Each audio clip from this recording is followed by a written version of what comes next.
Hey everyone, you're here with Mark Boutwell, Grow Coach here at PerfectGardens.com.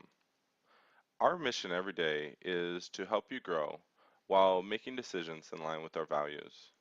We got a couple great questions. Just want to review with you guys. This video was talking about how to set up a carbon filter, and then a few people were asking about CO2, and then we got into negative pressure. Well, first, from 710 Tech Glass, he was a little, frank with us. Sometimes I think, the F word nowadays is more used as a adjective. Unless you call you stupid, then you probably you know what he means. But I really appreciate that, bro, down here, Grant. You saying that we love to be cordial. At the end of the day, these plants that we grow are trying to bring out our zen and hopefully bring us closer to the this beautiful earth and calm us down. So thank you so much for saying that. And at the end of the day, nothing's perfect. I don't Let me be really clear. I don't know everything. I have an opinion, and I do my best to be an expert at observation.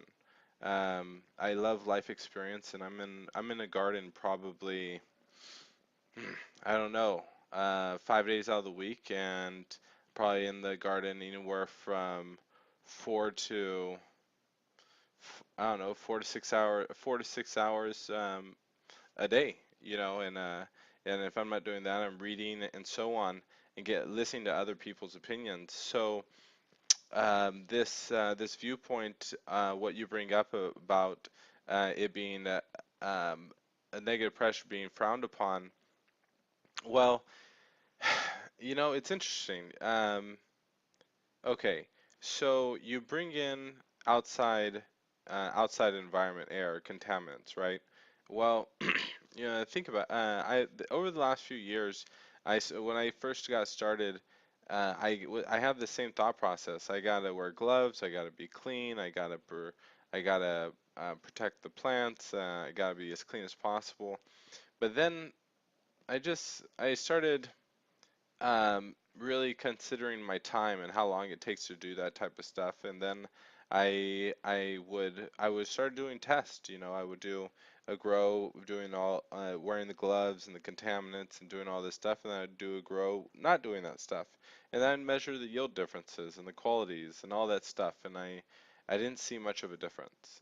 So then I started to ask myself, I took a farther step back, and in Mother Nature, there's no sanitary anything. There's life, and there's good and there's bad, and at the end of the day, you have to learn to work with both. And so, um, for me, I started changing my focus and my thought process into growing. Instead of trying to be clean or focus on getting the best nutrients, I focused on creating the best environment for the plants.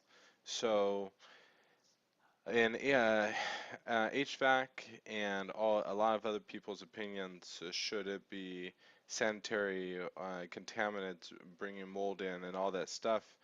Um, at the end of the day, I would rather just set up an inexpensive grow, and I don't want to worry about all those little things. I would rather just do a preventative maintenance fungicide spray or a pesticide spray once a week to be focused on being preventative than proactive. Once there is a problem, the plant's damaged. So me over the years being proactive and focused on preventative maintenance to my plants, I've been able to avoid problems. I haven't had a crop failure in,